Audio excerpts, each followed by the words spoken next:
प्यारे छात्रों, कल मैंने आपको समाकलनों से परिचय कराया। हमने बताया था कि समाकलन क्या चीज़ है, इसके क्या क्या प्रमुख सूत्र हैं। समाकलन अवकलन में मैंने तुलना करके बताई थी कि इनमें क्या प्रमुख अंतर हैं।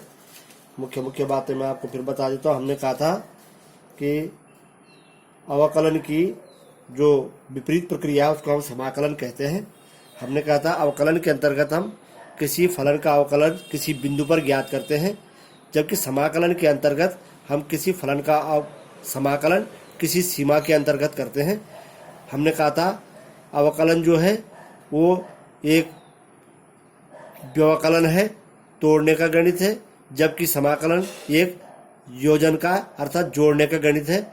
इसके द्वारा हम इनका उपयोग हम क्या करते हैं, विभिन्न भौतिक राशियों के मापन के लिए कर सकते हैं। जैसे मैंने तुमको बताया था कि मैंने किसी गतिमान वाहन द्वारा किसी निश्चित समय में चली गई दूरी ज्ञात हो तो आप इसके द्वारा उसके वेग की गणना कर सकते हैं। और यदि तुमको वेग और समय दिया हुआ तो तुम इसके द्वारा किसी समाकलन गणित के द्वारा उसके द्वारा किसी समय में चली गई दूरी की गणना कर सकते हो, इत्यादि इत्यादि।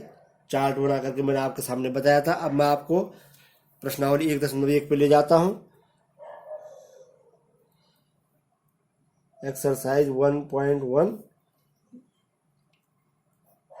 इंटीग्रेशन समाकलन। देखो इसमें क्या है, तुमको ज्ञात करना है। पहले प्रश्न जो कुछ प्रश्न दिए हुए हैं इनमें वो कह रहा है निम्नलिखित फलनों के प्रति अवकलन समाकलन निरीक्षण विधि द्वारा ज्ञात किए।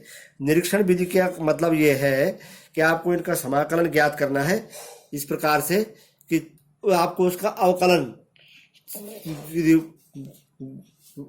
किस फलन का वह अवकलन है, उस फलन से आपने इसका समाकलन ज्ञात निकालना है। जैसे तुमको सवाल नंबर 1 में कह रहा है, वो कह रहा है sin 2x, इसका तुम्हें प्रत्यावकलन ज्ञात करना है निरीक्षण विधि के द्वारा। तो हम लिखेंगे समाकलन का चिन्ह लगाएंगे आगे, sin 2x dx हमको ज्ञात करना है। अब हम चूंकि हम जानते हैं, हम क्या जानते हैं, ये जो sin 2x जो है किसके अवकलन में आता है। आप जानते हैं d/dx of cos 2x equal to होता है minus sin 2x into d/dx of 2x, है ना। यानी d/dx of cos 2x equal to होता है minus d/dx of 2x equal to 2 sin 2x। अब आप जानते हैं कि ये sin 2x जो है किसके d/dx में आ रहा है, cos 2x के d/dx में आ रहा है ये टर्म। अब आप क्या करेंगे, इम्प्लाइज दैट, जिससे 2 से डिवाइड कर दीजिएगा, 1/-(-1/2) d/dx of cos 2x equal to जाएगा sin 2x। अब हम क्या करेंगे, इसका देखो दोनों ओर समाकलन कर देंगे।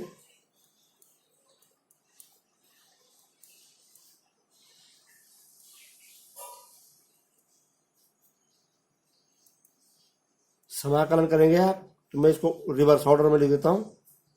sin 2x का dx इक्वल टू हो जाएगा -1/2 d/dx ऑफ cos 2x का dx। समझिएगा आप, sin 2x का dx बराबर कितना आ जाएगा, -1/2 तो कांस्टेंट है। d/dx और dx क्या है, ये परस्पर एक दूसरे की विपरीत क्रियाएं हैं। तो एक दूसरे को परस्पर निरस्त कर देंगे तो कितना बच जाएगा, cos 2x, ठीक है ना। और हम इसमें क्या करते हैं, कांस्टेंट ऑफ इंटीग्रेशन समाकलन नियतांक जोड़ देते हैं और ये आपका आंसर हो गया। आप ये सोचिएगा, जैसे माना आपने कोई संख्या के ऊपर x² है, आपने इसका d/dx सोचा, आपने इसको 2 से भाग दिया और आप इसको 2 से गुणा कर देंगे तो क्या हो जाएगा, x² ही होगा ना। यही क्रिया मैंने यहाँ पर की, integration d/dx of cos 2x का dx, d/dx भी किया dx भी किया। ये d/dx और dx एक दूसरे की परस्पर क्या है, विपरीत क्रियाएं हैं। यदि तुम इसको सोचो कि ये भाग देने की क्रिया है और ये गुणा करने की क्रिया है, तो जैसे मैंने तुमको बताया x²/2, हमने कहा x² एक फलन है, आपने इसको 2 से भाग दिया और 2 से गुणा किया तो क्या बचेगा, एक्स स्क्वायर बचेगा ना। ऐसे ही यहाँ पर D by d x of cos 2x का dx माने डी बाई डी एक्स से dx कैंसिल हो जाएगा तो कितना बच गया, cos 2x, है ना। तो इस प्रकार से आपने इसको निरीक्षण विधि के द्वारा ज्ञात कर लिया। ऐसे देखो नेक्स्ट क्वेश्चन में देखिए cos 3x का निकालना आपने, आप जानते हैं cos 3x का dx कहाँ आप मिलेगा, आपको D by d x of sine 3x में मिलेगा, है ना। और इसको भी आप कर सकते हैं। सवाल नंबर अगला है e की पावर 2x, आप जानते हैं e की पावर 2x का डी बाई डी एक्स कितना होता है, उसमें e की पावर 2x ही आएगा, कब वाला पद मिल जाएगा। इसी प्रकार से आप इसको भी कर लीजिएगा इन द सेम वे। तो क्वेश्चन नंबर 4 में आपको बता देता हूँ जरा से, इसमें कह रहा हूँ समाकलन ax प्लस बी का होल स्क्वायर। अब आप जानते हैं ax प्लस बी का होल स्क्वायर किस पद में मिलेगा, डिफ्रेंशिएशन के।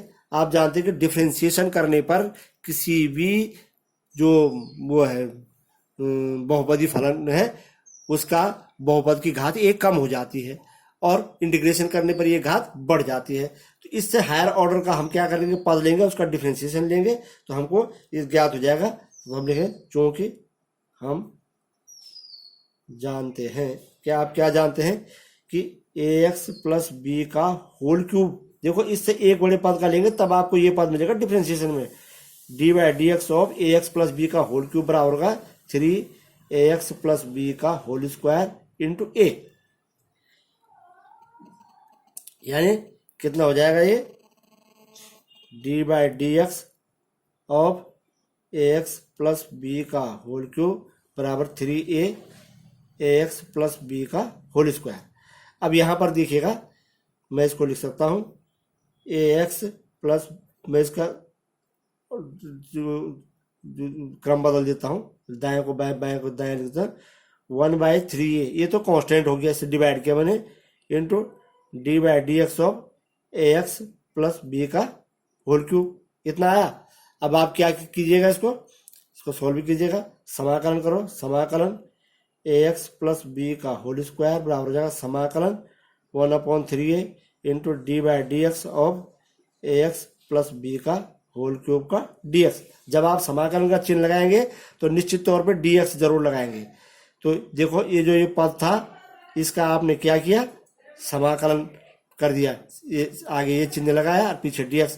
अब मैंने कहा कि ये देखो अवकलज और समाकलन परस्पर क्या है, विपरीत क्रिया है, एक दूसरे को निरस्त कर देंगे तो क्या रह जाएगा, ax प्लस बी का होल स्क्वायर बराबर बच जाएगा 1/3a ax प्लस बी का होल क्यूब, और ये आपका आंसर आ गया। इसमें कांस्टेंट ऑफ इंटीग्रेशन जरूर जोड़ दीजिएगा लास्ट में। तो इस प्रकार से आप निरीक्षण विधि के द्वारा किसी भी फलन का समाकलन ज्ञात कर सकते हैं।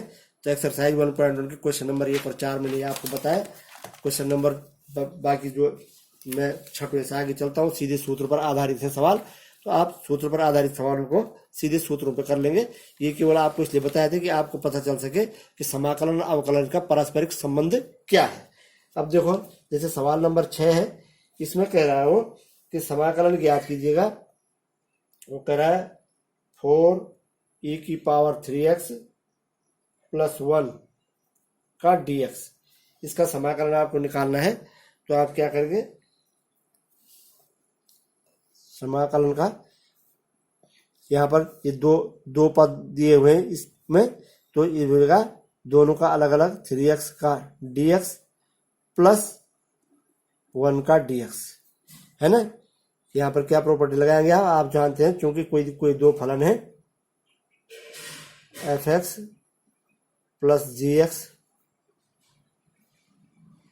इन दोनों का ये समाकलन आप निकालना है। तो ये क्या होगा, fx का dx प्लस gx का dx, दोनों फलनों के अलग अलग समाकलनों के योग के बराबर होगा। यहाँ पर देखिए दोनों फलन क्या है, इसको fx इसको gx मानिएगा, ये दोनों जोड़ करके इसका dx ज्ञात करने को कह रहा है। तो आप क्या करेंगे, पहले फलन का dx प्लस दूसरे फलन का dx निकालिए साहब। पहले फलन का dx क्या होगा, दूसरे फलन का dx क्या होगा, डायरेक्ट सूत्र में रखिएगा।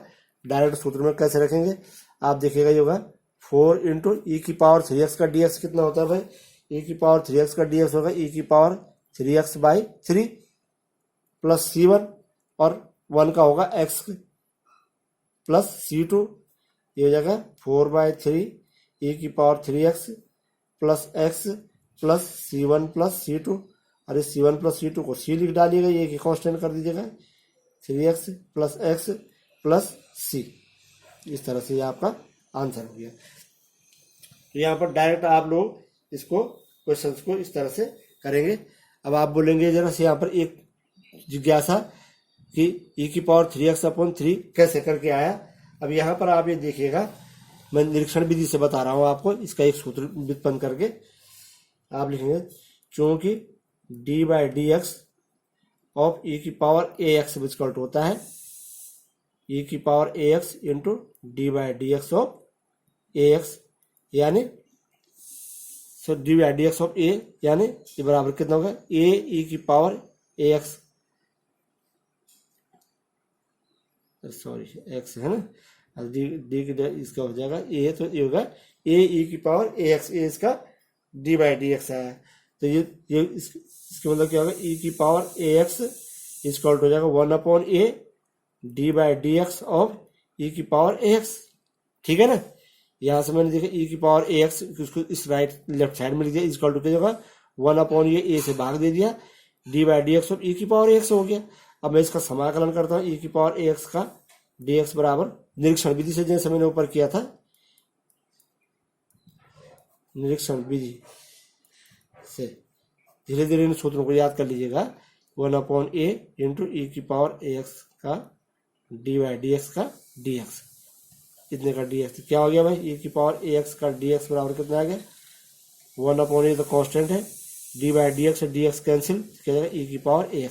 ठीक है ना, यहाँ पर ई की पावर 3x से 3 a की जगह कितना 3, कितना आएगा 1/3 ई की पावर 3x, है ना। इस तरह से मैंने इसको किया है, तो आप ध्यान देना, निरीक्षण विधि से मैंने ये सूत्र आपके पास बन गया, ई की पावर ax का dx बराबर 1/a ई की पावर ax बन जाएगा। और भी जगह पर तुमको इसकी आवश्यकता पड़ेगी, आप इसको कर लीजिएगा। क्वेश्चन नंबर 7 देखिएगा, x² इंटू 1 माइनस 1/x² का dx। आप इसको क्या करेंगे, आप इसको विस्तार कीजिएगा, हल हो जाएगा। 7वें में देखिएगा क्या रहा है, x² इंटू 1 माइनस 1/x² का dx, ये निकालना आपको। इसको खोल दीजिएगा, ये होगा x² minus x² into 1/x² का dx, गुणा कर दिया मैंने x² से अंदर, ये होगा x² माइनस इससे ये कटा 1 का dx, यानी x² का dx माइनस 1 का dx। अब x² का dx क्या होगा, देखो आप जानते हैं, यहाँ पर भी मैंने उसका प्रयोग किया, x की पावर n का dx बराबर होता है x की पावर n+1 अपॉन n+1, जो पहला सूत्र आपके पास। तो x की पावर यहाँ पर क्या है, n की जगह 2, तो x की power 2+1 upon 2+1 plus C1 constant of integration, minus 1 है, 1 माने कांस्टेंट है ना, यानी x की पावर 0, मैं लिखता हूँ 1 इक्वल टू माने x की पावर 0, 1 का इंटीग्रेशन माने x की पावर 0 का इंटीग्रेशन, जी x की पावर 0 का इंटीग्रेशन क्या होगा, x की पावर 0 + 1 अपॉन 0 + 1, यानी x की पावर 1/1 यानी x, ये हो जाएगा माइनस x प्लस C2। अब ये हो जाएगा तुम्हारे पास x की power 3/3 minus x plus C1 plus C2 को C लिख डालेगा, कांस्टेंट ऑफ इंटीग्रेशन। ये तुम्हारा क्वेश्चन नंबर 7 सॉल्व हो गया। आगे और प्रश्नों पे भी चलते हैं। देखिए क्वेश्चन नंबर 8 है, ये भी सिंपल है, इसको तुम तीनों को खोल लोगे, ax² का dx प्लस bx का dx प्लस c का dx, और इसी प्रकार से आप ज्ञात कर लेंगे। क्वेश्चन नंबर 9 में भी सिंपल है, दो फलन है 2x² प्लस e की पावर x, तो तुम जानते हो e की पावर x का e की पावर x का 2x² का 2 तो कांस्टेंट x² का कितना जगह x की पावर 2 + 1 अपॉन 2 + 1 कर लेंगे आप लोग। Question number next 10th, √x minus 1 upon √x का होल स्क्वायर, तो आप पहले इसको एक्सटेंड कर लेंगे a माइनस बी के होल स्क्वायर से, ये होगा a² minus 2ab plus b² से। जब ये आप इसको खोलेंगे देखो नीचे हल करके आ जाएगा आपके पास √x का whole square minus 2 into √x into 1 upon √x plus 1 upon √x का होल स्क्वायर। अब यहाँ पर आप देख लीजिएगा, और ये 3 पद बनेंगे, इसको आप कर लेंगे। सवाल नंबर नेक्स्ट 11वें में भी ऐसे ही करना है आपने x² से डिवाइड कर देना प्रत्येक पद को। तो ये जगह एक्स की power 3 upon x square plus 5x square upon x square minus 4 upon x square का डीएक्स। अगले स्टेप में हो जाएगा एक्स स्क्वायर से एक्स क्यूब को डिवाइड करेंगे तो एक्स डीएक्स। दूसरे में हो जाएगा एक्स स्क्वायर से एक्स स्क्वायर तो 5 इंटू 1 का डीएक्स। और तीसरे में हो जाएगा -4 इंटू एक्स की पावर -2 का डीएक्स, है ना। तो इसको भी तुम कर लोगे। सवाल नंबर 12वां भी आसान है, इसमें भी अंडर रूट एक्स से तीनों को डिवाइड कर देना है। कोई पद ऐसा होगा जहाँ पर थोड़ा डिफिकल्ट होगा तो मैं आपको बता देता हूँ। सवाल नंबर 13, 14 सब ही आसान है, कोई कठिन नहीं है। तो चलो मैं आपको ऐसा करता हूँ, थोड़ा इसमें आपको दिक्कत आ सकती है, ट्रिग्नोमेट्रिकल फंक्शंस भी आ रहे हैं आगे, पर चलो मैं सवाल नंबर 12 आपको बता देता हूँ। क्वेश्चन नंबर 12 में है x cube plus 3x plus 4 upon under root x का डीएक्स। हम जानते हैं अंडर रूट एक्स का मतलब होगा एक्स की पावर हाफ। तो इसको मैं एक्सटेंड कर देता हूँ, इसको लिख देता हूँ मैं x cube upon under root x plus 3x upon under root x plus 4 upon under root x का डीएक्स। अब अंडर रूट एक्स को मैं कैसे करूँगा, ये जो है एक्स की पावर 3 और ये अंडर रूट एक्स है ना, अंडर रूट एक्स मैंने एक्स की पावर हाफ। और चलो एक स्टेप और लिख देता हूँ मैं 3x अपॉन एक्स की power half plus 4 upon x की पावर हाफ इतने का dx। यानी देखो दोनों हर और अंश में आधार समान है, इसलिए घातों का क्या आएगा, डिफरेंस आ जाएगा, है ना। आप जानते हैं ना a की पावर m अपॉन a की पावर n बराबर a की पावर m माइनस n। तो प्लस 3 इंटू एक्स की पावर 1 -1/2 प्लस 4 इंटू एक्स की पावर माइनस हाफ हो जाएगा ऊपर जा करके इतने का डीएक्स। नेक्स्ट स्टेप में चलिए, ये देखो 3 दूनी 6 में से 1 गया 5/2 प्लस 3 इंटू एक्स की power half plus 4 into x की पावर माइनस हाफ का डीएक्स। अगले स्टेप में चलिए, प्रत्येक पद को अलग एक्स की पावर 5/2 का डीएक्स प्लस 3 इंटू एक्स की पावर हाफ का डीएक्स प्लस 4 इंटू एक्स की पावर माइनस हाफ का डीएक्स। अब सिंपल से कर लीजिएगा इसको। देखो एक्स की पावर n है तो आप जानते हैं एक्स की पावर n का डीएक्स बराबर होता है एक्स की power n+1 upon n+1 plus सी। तो इसका उपयोग करो, एक्स की पावर n की जगह 5/2 प्लस 1 बटे डिनोमिनेटर में 5/2 प्लस 1 प्लस c1। इसका हो जाएगा 3 इंटू एक्स की power half plus 1 upon half plus 1 plus c2 plus 4 into x की power minus half plus 1 upon minus half plus 1 plus c3। तीनों के लिए मैंने c1 c2 c3 constant integration मान लिए। अब इसको करो, एक्स की power half 5/2 plus 1 equal to कितना हो जाएगा भाई, एलसीएम देगा 2 कम 2 7/2 एक्स की पावर 7/2 बटे 7/2 प्लस 3 इंटू एक्स की पावर 3/2 बटे 3/2 प्लस 4 इंटू एक्स की पावर प्लस हाफ आधे में से ऋण 1/2 गया, एक में से ऋण 1/2 गया तो 1/2 बचा। या नीचे भी plus half plus c1 plus c2 plus c3 को इन तीनों को एक साथ लिख दिया मैंने। अब ये हो जाएगा 2/7 एक्स की पावर 7/2 माइनस देखो 3 से 3 कट जाएगा तो ये जगह 2 इंटू एक्स की पावर 3/2। ये देखो 4 दूनी 8 इंटू एक्स की पावर हाफ, ये रिवर्स हो जाएगा प्लस सी। और इस प्रकार से आपका आंसर आ गया ये 2/7 एक्स की पावर 7/2 प्लस 2 इंटू एक्स की पावर 3/2 प्लस 8 इंटू एक्स की पावर हाफ प्लस सी। ये आपका आंसर आ गया। इस प्रकार से आप इन क्वेश्चंस को कर सकते हैं। तो ये मैंने आपको क्वेश्चन नंबर 12वां कराया। एक मैं ट्रिग्नोमेट्रिकल फंक्शंस का आपको करा देता हूँ, इसको भी आप देख लीजिएगा। जैसे क्वेश्चन नंबर 18 है, सिंपल है क्वेश्चन, कोई दिक्कत नहीं। वो कह रहा है sec into sec x plus 10x का dx निकालना है। अब आप क्या कीजिएगा, इसको देखो मल्टीप्लाई कर दीजिएगा सेक एक्स से, जगह sec x into sec square x plus sec x 10x का dx। अब ये हो जाएगा अगले में दोनों फलनों का अलग अलग dx होगा, sec स्क्वायर एक्स का dx plus sec x tan x का dx,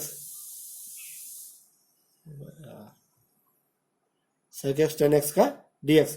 अब चलिए साथ sec स्क्वायर एक्स का dx कितना होता है, सूत्रों में देख लें, इसका होता है tan x प्लस c1 और sec x tan x का dx होता है sec x प्लस c2। इसके सूत्र हैं यहाँ है तो आपके पास, आपने देखा होगा sec स्क्वायर एक्स का dx इक्वल टू होता है tan x, सूत्र में जाना है, और sec x tan x का dx जो तालिका आपको कल बता रखी इसका होता है sec x। तो ये हमने इनके सूत्र देखे, इक्वल टू हो जाएगा tan x plus sec x plus c, है ना, और ये आपका आंसर आ गया। तो इस प्रकार से आप इस प्रश्नावली को कर सकते हैं और आप A to Z प्रश्नावली इस अंक की लगातार करते जाइएगा। कल आपको समाकलन की विधियों का मैं परिचय कराऊंगा और उसके अंतर्गत प्रश्नावलियां कराऊंगा। धन्यवाद।